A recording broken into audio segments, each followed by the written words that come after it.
Of the day है वो ABFRL है। मुझे लग रहा है कि अक्टूबर टू दिसंबर का जो पीरियड है अनिल जी, वैसे भी फेस्टिवल क्वार्टर माना जाता है और रिटेल बिजनेस इनका बहुत अच्छी तरह से फर्स्ट हाफ में ऑलरेडी इन्होंने रिकॉर्ड किया है। करीबन 30% का ऑपरेटिंग एबिटा पहले फर्स्ट हाफ में इन्होंने रिकॉर्ड किया है। 50% का टॉप लाइन बढ़ा है। मेरे ख्याल से आने वाला साल इनके लिए बहुत अच्छा रहेगा। तो इस लेवल से डेफिनेटली अगर कोई खरीदता है तो मेरे ख्याल से 325-330 का एक नियर टर्म का टारगेट बनता है। प्लस मैं समझता हूँ कि जिस प्रकार से अभी कंज्यूमर स्पेंडिंग हो रही है, कंजम्पशन का भी थीम है, तो डेफिनेटली इसमें एक निवेश का मौका बन सकता है। और दूसरा स्टॉक अनिल जी जो पहले भी मैं आपके चैनल पे कह चुका हूँ, आपने इस कंपनी के मैनेजिंग डायरेक्टर को भी इंटरव्यू किया है, वो कंपनी है स्पेशलिटी रेस्टोरेंट्स। हमको लग रहा है कि तीसरी तिमाही इनके लिए बहुत दमदार आएगी। प्लस इन्होंने अभी एक 127 करोड़ का एक वारंट इशू भी किया है 212 रुपए में। बहुत ही अंडर वैल्यूड शेयर है और मुझे लग रहा है कि आने वाले 6 से 12 महीने में कम से कम 165-170 का एक टारगेट प्राइस पॉसिबल है। चाइना आउट स्पेस में ये काफी वेल नोन है, काफी बड़े ब्रांड्स है जैसे कि मेनलैंड चाइना है, बारिश है। तो मैं समझता हूँ कि यहाँ पे एक अच्छा निवेश का मौका बन सकता है जिनको 6 to 12 मंथ्स का टाइम फ्रेम लेके एक अच्छा एक निवेश होटल स्टॉक में करना है। टारगेट 275 का रखें और ये है आपके स्पेशलिटी रेस्टोरेंट, यहाँ भी खरीदारी करने की राय अविनाश जी की तरफ से आती है। दीपांशु, मुझे लग रहा है कि देखिए जो इंसेंटिव्स गवर्नमेंट ने शुगर कंपनीज के लिए अनाउंस किए, जो एथेनॉल बनाती है, वो बहुत ही अच्छी है क्योंकि कहीं ना कहीं गवर्नमेंट एथेनॉल का प्रोडक्शन बढ़ाने का बहुत फोकस रखती है। और मुझे लग रहा है कि जिस प्रकार से इन्होंने अभी ब्लेंडिंग रेशो 20% का किया है आने वाले साल 1.5 साल के लिए, तो डेफिनेटली इसमें कोई डाउट नहीं कि जो शुगर कंपनीज बड़ी प्लेयर्स है जैसे कि बलरामपुर चीनी है, दामपुर शुगर है, मुझे लग रहा है कि यहाँ कहीं ना कहीं एक अच्छा अपटिक आज आपको देखने को मिलेगा। शुगर कंपनीज के लिए एक अच्छी और एक खबर है कि एक्सपोर्ट कोटा भी अभी खोला गया है, तो यहाँ पे भी डेफिनेटली थोड़ी बहुत रेवेन्यू इनकम के लिए जगह बनती है। लेकिन एथेनॉल डेफिनेटली बहुत प्रॉफिटेबल प्रोडक्ट है शुगर के मुकाबले में, और ये इंसेंटिव्स अगर आती है तो इनको डेफिनेटली मार्जिन में थोड़ा बहुत बेनिफिट मिलेगा। तो मैं समझता हूँ कि डेफिनेटली पॉजिटिव सेंटीमेंट वाला न्यूज है और कहीं ना कहीं गवर्नमेंट इसको आगे आने वाले बजट में भी हो सकता है कि थोड़े बहुत और इंसेंटिव दे। तो बलरामपुर चीनी, धामपुर, ये काफी अच्छे वेल पोजिशन स्टॉक्स है। तो यहाँ पे डेफिनेटली अगर किसी को medium to long term investment करना है तो डेफिनेटली वन कैन कर। नहीं, बिल्कुल दीपांशु, देखिए मुझे लग रहा है कि डेयरी सेक्टर में सबसे बड़ा जो कॉस्ट वेरिएंट होता है वो कॉस्ट ऑफ मिल्क का होता है। डेफिनेटली दूध की कीमतें बढ़ी है क्योंकि सप्लाई शॉर्टेजेस हो चुकी है। और यहाँ पे मुझे लग रहा है कि जो वेल एस्टेब्लिश्ड प्लेयर्स है, क्योंकि ये ज्यादातर बिजनेस एक लोकलाइज्ड बिजनेस होता है, तो कहीं ना कहीं आई थिंक ये संकेत है कि आने वाले साल में आपको और थोड़े प्राइस हाइक्स देखने की पॉसिबिलिटी मिलेगी। और कहीं ना कहीं मार्केट इसको एब्जॉर्ब कर रहा है क्योंकि 4-5 हाइक के बाद भी इसमें कोई डिमांड की कोई इशू नहीं है। मेरे ख्याल से डेफिनेटली एक पॉजिटिव मोमेंटम आप देख सकोगे। और यहाँ पे जो बड़े प्लेयर्स है जैसे कि हेरिटेज फूड्स है, उसके बाद अभी मेरे ख्याल से दूसरे जो पराग मिल्स है, यहाँ पे डेफिनेटली आपको अच्छी खासी अपटिक देखने को मिलेगी। बट ये कितना बॉटम लाइन को कंट्रीब्यूट करता है वो मेरे ख्याल से आगे आने वाले 1-2 क्वार्टर्स में आपको देखने को मिलेगा। But net news flow positive रहेगा।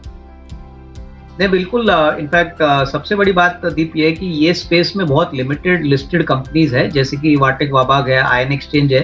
तो ये स्पेस में सप्लाई शॉर्टेजेस रहेंगी और इन कंपनीज को सबसे ज्यादा फायदा होने की उम्मीद है। दीपांशु, ऑलरेडी आयन एक्सचेंज की बात करें तो नंबर्स Q2 में बहुत ही दमदार आए थे, कमेंट्री भी बहुत स्ट्रांग थी।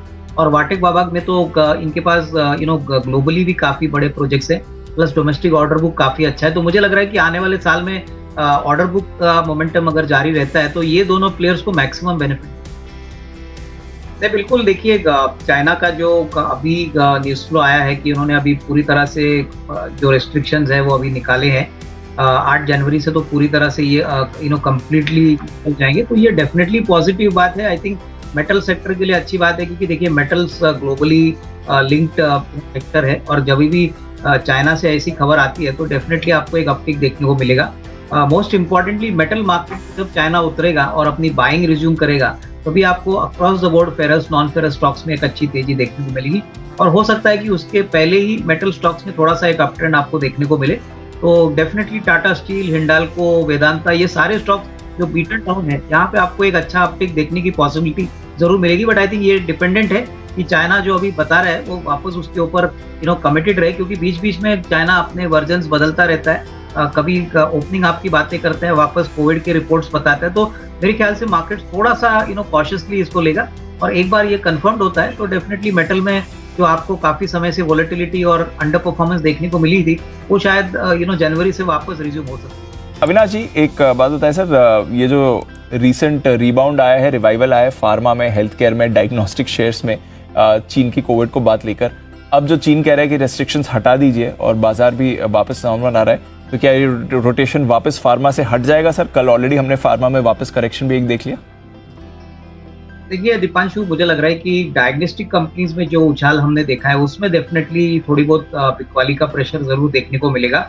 जैसे कि थायरोकेयर, मेट्रोपोलिस, डॉक्टर लाल पाथ लैब्स, ये बहुत ही जल्दी 15-20% बढ़े थे। तो यहाँ पे डेफिनेटली मुनाफा वसूली आ सकती है, क्योंकि कोविड इनके लिए नियर टर्म का ट्रिगर ऑलवेज साबित होता है। बट अगर हम फार्मा कंपनीज की बात करें जो यूएस में काम करते हैं, जो रेस्ट ऑफ द वर्ल्ड में एक्सपोर्ट करते हैं, जो डोमेस्टिक मार्केट्स में कैटर करते हैं, तो वहाँ पे मुझे लग रहा है कि एक अपटिक जरूर देखने को मिलेगा। जैसे कि सन फार्मा है, टोरेंट फार्मा है, मुझे लग रहा है कि यहाँ कहीं ना कहीं वैल्यू अच्छी तरह से बिल्ड हो रही है। तो जिनको लंबी अवधि के लिए शेयर खरीदने, अगर कोई मुनाफा वसूली यहाँ पे आती तो खरीदने का मौका चाहिए, लेकिन डायग्नोस्टिक कंपनीज में निवेश ना करें, क्योंकि यहाँ पे मार्जिन प्रेशर ऑलरेडी बिल्ड हो चुका है। और कोविड का अगर नामो निशान निकल जाता है, चाइना से भी सब ठीक ठाक होता है, तो मेरे ख्याल से जो बिल्टअप हुआ था इन कंपनीज में कोविड के कारण, वो मेरे ख्याल से कहीं ना कहीं डिसॉल्व हो जाएगा। तो डायग्नोस्टिक कंपनीज को अवॉइड करना है। मुझे लग रहा है कि दीपांशु, देखिए 600 रुपए में भी अच्छी बाइंग कंटिन्यूसली आ सकती है, क्योंकि जो नॉर्मली बैंकों का सबसे बड़ा जो का रेवेन्यू का और बिजनेस का पीरियड होता है वो अक्टूबर टू मार्च का होता है। और जिस प्रकार से क्रेडिट ग्रोथ 18-19% आई है, मेरे ख्याल से जो तीसरी तिमाही के नंबर्स आएंगे जनवरी में बहुत ही दमदार रहेंगे। और ओवरऑल कमेंट्री तो एसबीआई मैनेजमेंट की काफी स्ट्रांग थी, एसेट क्वालिटी भी ठीक ठाक था। तो मुझे लग रहा है कि इवन फ्रॉम करंट लेवल्स एक अच्छा रिस्क रिवॉर्ड बन सकता है। मार्केट में थोड़ी बिकवाली आने के कारण इस स्टॉक में थोड़ी बहुत कटाई जरूर आई थी, लेकिन मेरे ख्याल से जो फेयर वैल्यू बनती है वो करीबन 700 रुपये है, तो यहाँ पे खरीदने का मौका बनता है।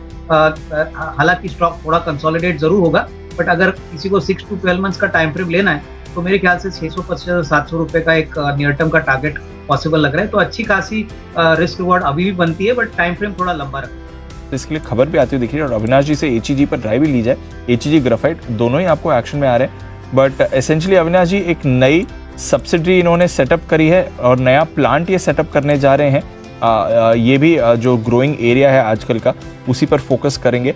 लिथियम आयन एरिया में ये फोकस करने जा रहे हैं, केपेक्स भी लाइन अप कर रहे हैं, 7% ऊपर है। एचईजी पर राय दें सर। इनफैक्ट दीपांशु, देखिए ये जो प्रोडक्ट है वो काफ़ी यूनिक है। और दूसरी बात, जैसे अभी मेटल में वापस तेजी होने की बातें चल रही है, तो जो ग्राफाइट इलेक्ट्रोड्स होते हैं वो डेफिनेटली उनकी खपत भी काफ़ी अच्छी बढ़ेगी। और वैसे भी गिने चुने प्लेयर्स ग्राफाइट इलेक्ट्रोड्स में इंडिया में है, जैसे कि ग्राफाइट इंडिया है, एचईजी है।